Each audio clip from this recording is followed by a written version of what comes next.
3 روز میں دوسرا رابطہ امریکہ ایران کشیدگی شروع ہونے کے بعد ایران اور ترکیہ میں ایک دفعہ پھر رابطہ ہوا ہے۔ اس رابطے میں کیا باتیں ہوئیں؟ کیا ایران اور ترکیہ مل کر امریکہ کے خلاف کوئی اتحاد بنانے جا رہے ہیں؟ اسی بارے میں عامر رضا سے بات کرتے ہیں۔ عامر بھائی، 3 روز ہوئے ہیں، ایک رابطہ ہوا ایرانی صدر مسعود پزشکیان اور رجب طیب اردوان کے درمیان، اور اب ایک دفعہ پھر رابطہ ہوا ہے۔ اس رابطے میں کیا باتیں ہوئی اور ان باتوں کے بعد آگے ایران کیا کرنے جا رہا ہے؟ دیکھیں، سب سے پہلی بات تو یہ ہے کہ ڈونلڈ ٹرمپ کے کل رات کے بیان کو دیکھیے، جس میں اس نے کہا کہ ایران مجھ سے مذاکرات کرنا چاہتا ہے، میرا فلوٹیلا جو ہے وہ ایران کی طرف جا رہا ہے۔ جس طرح کی وہ بات کرتے ہیں عجیب سے انداز سے، مجھے اب اس انداز کا کیا کہنا۔ اور میں نے آپ نے 2 دن پہلے 3 دن پہلے ایک ویلاگ کیا تھا جس میں ہم نے یہ بات کی تھی کہ ترکی جو ہے یہ پیامبر ہے، یہ ایران اور امریکہ کے درمیان کا برج ہے، نیٹو کا رکن ہے۔ ترکی اسرائیل کو تسلیم کیے بیٹھا ہے، اس کے ساتھ اربوں روپے کی تجارت کرتا ہے، اور یہ صرف امریکن ایک ہرکار ہے، یا اس کو کیا کہیں گے، ایک ڈاکیے کا کام کر رہا ہے۔ ادھر سے پیغام ادھر پہنچایا جاتا ہے۔ اہم بات یہ نہیں ہے کہ 3 دن میں 2 رابطے ہوئے، اہم بات یہ ہے کہ مسعود پزشکیان نے کہا کیا ہے۔ دیکھیں، اہم بات جہاں پہ ہے وہاں پہ آنا چاہیے ہمیں۔ یعنی میں نے جو زیوم کیا ہے کہ ترکیہ نے کوئی پیغام پہنچایا ہے ایران تک یا کوئی بات کی ہے ایران سے، اور ایران نے آگے سے کیا جواب اس کا دیا ہے، یہ اہم بات ہے۔ لیکن جب پہلا رابطہ ہوا تھا تو پہلا رابطہ ترکی کی جو تھی جانب سے تھا کہ امریکہ جو ہے چاہتا ہے جنگ نہ ہو، اور ایران جو ہے وہ ان 4-5 مطالبات، اور 4 مطالبات آپ نے ہی بیان کیے تھے، جس میں یہ تھا کہ ایٹمی رول بیک کرے، میزائل پروگرام کو پیچھے لے کر جائے، 837 افراد جو گرفتار ہیں ان کو پھانسی نہ دے، اور وہاں پر وہ جو پابندیاں ہیں اسلامی انقلاب کی، اس کو رجیم چینج کا معاملہ تھا۔ یہ 4 اس کی بہت ہی شرائط تھیں جو اس نے پیش کر دیں۔ اب یہ ترکی کے ذریعے ہی آئی، کوئی ایران اور امریکہ کا ڈائریکٹ براہ راست کوئی رابطہ نہیں۔ اور جو بار بار یہ بات کہہ رہے ہیں کہ ایران کرنا چاہتا ہے، ڈونلڈ ٹرمپ اس بات کا اظہار کر رہے ہیں، تو یہ بات کو سمجھے کہ ڈونلڈ ٹرمپ یہ بتا رہے ہیں کہ میں ان سے رابطے میں ہوں، اور کس ذریعے سے رابطے میں ہوں، وہ یہی طیب اردوان اور مسعود پزشکیان کا جو 3 دن میں 2 ٹیلی فونک رابطے ہیں یہ ہے۔ اور میں نے آپ سے کہا کہ اس میں اہم پیغام کیا ہے، وہ سوچنے والی بات ہے۔ دیکھیں، ترکی کے ذریعے یہ پیغام ایران کو دیا گیا کہ آپ پر سمندری اور بری طریقے سے جو ہے حملہ کیا جائے گا، اور آپ کی ایٹمی تنصیبات کو تباہ و برباد کیا جائے گا، آپ کے اہم سرکردہ لوگوں کو جو ہے اٹھا لیا جائے گا اگر آپ نے یہ ڈونلڈ ٹرمپ کی رکھی ہوئی یہ شرائط جو نہ مانی تھی۔ اس کے جواب میں کل مسعود پزشکیان نے اس کا جواب دیا ہے، اور یہ جواب بڑا کلیئر اینڈ لاؤڈ ہے، یعنی بہت ہی واضح الفاظ کے اندر انہوں نے 2 چیزیں کہی ہیں۔ انہوں نے کہا جی کہ ہم امریکہ کے ساتھ ٹیبل پر بیٹھنے کو تیار ہیں، اور ہم جنگ نہیں چاہتے ہیں، ہم بھی جنگ کو ٹالنا چاہتے ہیں، لیکن اگر بات ہوگی ایران کے ایٹمی پروگرام پر، اور اگر بات ہوگی ایران کے میزائل پروگرام کے اوپر، تو پھر اللہ حافظ۔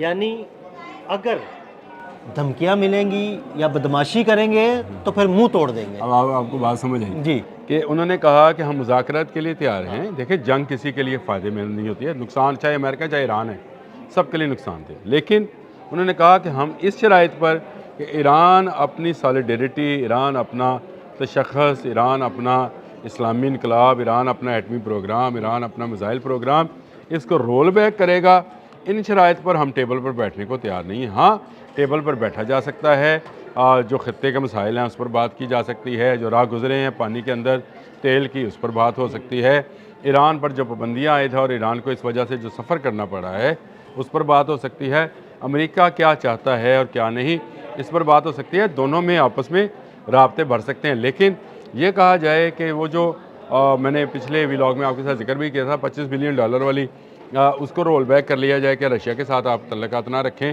تو ایران اس پر کسی صورت تیار نہیں ہے۔ تو یہ بڑا واضح اور لاؤڈ جو ہے پیغام پہنچا دیا گیا ہے طیب اردوان کے ذریعے، اور طیب اردوان جو ہیں یہ پیغام ڈونلڈ ٹرمپ، دیکھیں آج رات بڑی اہم ہے، یہ پیغام چلا گیا ہے بالکل ایسے ہی۔ آج رات دوبارہ، اس وقت امریکہ میں ہاں اس وقت رات کے 12 بجنے والے ہیں ڈونلڈ ٹرمپ کے بھی رات کے، اور وہ پھر جب صبح اٹھیں گے تو پھر اس کے بعد انہوں نے کوئی جو ہے نئی وہ جو ہے درفتنی یا نیا کوئی جو بیانیہ ہے وہ سامنے لے کر آئیں گے، لیکن یہ پیغام ان کے پاس پہنچ گیا۔ اگر ہمارے پاس آ گیا اور میڈیا میں چلا گیا ہے تو اس کا مطلب یہ ہے کہ وہ امریکن صدر تک بھی وہ ہم سے پہلے چلا گیا ہوگا کہ وہ کسی صورت جو ہے پیچھے ہٹنے کو تیار نہیں ہے۔ یہ ایک طرح کا آپ اس کو ایران کی جانب سے طبل جنگ سمجھ لیں۔ یعنی ایران تیار ہے بھائی، بدماشی برداشت نہیں ہوگی، ہاں معاملات اگر خوش اسلوبی سے طے کرنے ہیں تو پاسداران اسلام کا عدیل بھائی، پاسداران اسلام کا 2 دن پہلے جو بیان آیا تھا کہ ڈونلڈ ٹرمپ باتیں زیادہ کرتے ہیں، میدان میں نہیں آتے ہیں، میدان میں آئے، میدان میں پتہ چل جائے گا۔ پہلی بات تو یہ ہے کہ اس سے انہوں نے کہا کہ ہم اس سپر پاور سے دبنے والے نہیں ہیں۔ دیکھیں ان کا بیان آ گیا۔ اس کے بعد مسعود پزشکیان کا یہ رابطہ جو ہے یہ میں سمجھتا ہوں ترکی کے ذریعے امریکہ کو یہ پیغام دینا یہ طبل جنگ ہے۔ اور تیسرا، اب سے تقریباً 20-22 گھنٹے پہلے ایک اہم ملاقات رشیا ماسکو میں ہوئی ہے، کریملن اسکوائر میں جو صدارتی محل ہے اس کے اندر ولادیمیر پوٹن اور ایرانی جو سپریم کمانڈر نیشنل سیکورٹی کے سپریم کمانڈر ہیں ان کے درمیان علی نام ہے ان کا جی، علی لارجانی، ہاں جی، ان کے درمیان جو ملاقات، ان کے مابین جو ملاقات ہے اور اس میں جو بات ہے، یہ بات بالکل واضح ہے کہ ایران نے اس کے بعد مسعود پزشکیان والا بیان جو ہے اس کو بلڈ کیا ہے۔ دیکھیں بات کو سمجھنے میں لگتا ہے یہ ہے یہ ملاقات اور ترکی کی صدر کی ایرانی صدر سے ٹیلی فونک گفتگو، ان دونوں کو اگر آپ ملا کر دیکھیں تو اس کا مطلب یہ ہے کہ ایران نے کہہ دیا ہے کہ اگر جنگ ہوگی تو ایٹمی جنگ ہوگی، اور اگر جنگ ہوگی تو پھر میدان میں ہوگی۔ یہ بیانات کی حد تک جنگ جو ہے یہ نہیں ہوگی، اور ہم اپنا ایٹمی پروگرام رول بیک نہیں کریں گے، اور ہم اپنا میزائل پروگرام رول بیک نہیں کریں گے۔ میزائل پروگرام میں اس پر بڑا ڈیٹیل میں آپ کے ساتھ بات کر چکا ہوں کہ Iran intercontinental ballistic missile بنانے جا رہا ہے، اور یہ 12,000 کلومیٹر سے زیادہ کی رینج کا میزائل ہوگا اور ایٹمی وار ہیڈ لے جانے کی صلاحیت رکھتا ہوگا۔ تو یہ اس سے کہا جا رہا ہے کہ رول بیک کرے۔ ایران نے $25 بلین کا نیوکلیئر معاہدہ کیا ہے رشیا کے ساتھ، تو اس کو کہا جا رہا ہے کہ وہ رول بیک کرے، اور اس پر رشیا بھی تیار نہیں ہوگا کیونکہ اس کا بھی نقصان ہے اس میں۔ تو یہ ساری وار اکانومی ہے جس کو مد نظر رکھ کر بات کرنی چاہیے۔ مسعود پزشکیان کا بڑا واضح پیغام ہے، اور طبل جنگ میں اس کو بار بار اس لیے کہہ رہا ہوں کہ جنگ سے پہلے وہ جو طبل بجایا جاتا تھا وہ اس بات کا اعلان ہوتا تھا کہ ہم تیار ہیں۔ تو یہ تیار ہیں اس ایٹمی جنگ کے لیے جس کو امریکہ ان پر مسلط کرنا چاہتا ہے، کیونکہ وہ اپنا ایٹمی بحری بیڑا لے کے آیا ہوا ہے۔ وہ اس وقت ایران پر دباؤ بڑھا رہا ہے۔ ڈونلڈ ٹرمپ روزانہ جب اٹھتے ہیں تو ایک میڈیا کانفرنس کرتے ہیں، کبھی جہاز میں، کبھی باہر، کبھی اندر، اور وہ ایران کو دمکا رہے ہیں، اور کبھی کہا جا رہا ہے کہ فائلیں جو ہیں وہ کھل گئی ہیں، کبھی کہا جا رہا ہے کہ انہوں نے سائن کر دیے، پلان بنا لیا۔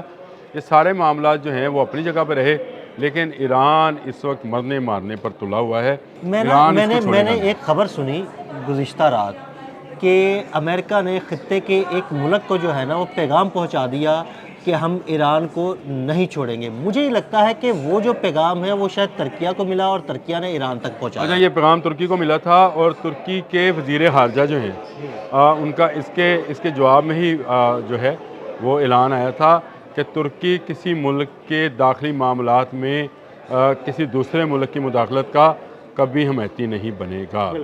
دیکھیں وہ چیزیں آپ نے بالکل صحیح مجھے یاد بھی دلا دیا کہ یہ جو ترک وزیر خارجہ ہیں ان کا یہ بیان آیا کیوں تھا۔ یہ بیان آپ نے بالکل صحیح خبر سنی ہے، یہ پیغام ہی یہ تھا کہ ہم جنگ کے لیے اب تیار ہیں، اور ہمارا فلوٹیلا جو ہے وہ بڑھ رہا ہے، اور وہ امریکہ پر، ایران پر جو ہے وہ قابض ہو جائے گا۔ یہ اس طرح کی باتیں، اس طرح کی دھمکیاں جنگ سے پہلے ہوتی رہتی ہیں۔ ایک طرح سے نکارہ بجایا جا رہا ہے، ایک طرح سے طبل جنگ بجایا جا رہا ہے۔ تو جنگ کے دہانے پر اس وقت یہ خطہ موجود ہے جس کو مڈل ایسٹ کہتے ہیں، اور اب رشیا کے میدان میں آنے سے میرا خیال ہے یہ جنگ جو ہے صرف جنگ نہیں ہے، ایک ایٹمی جنگ بن جائے گی۔ بہت شکریہ عامر رضا جی۔ بالکل عامر رضا نے آپ کو بڑی تفصیل کے ساتھ بتایا کہ کیا پیغام ایران تک پہنچایا گیا اور ایران نے اس کا کیا جواب دیا۔ عدیل احمد اور عامر رضا کو اجازت دیجیے گا۔ اللہ حافظ۔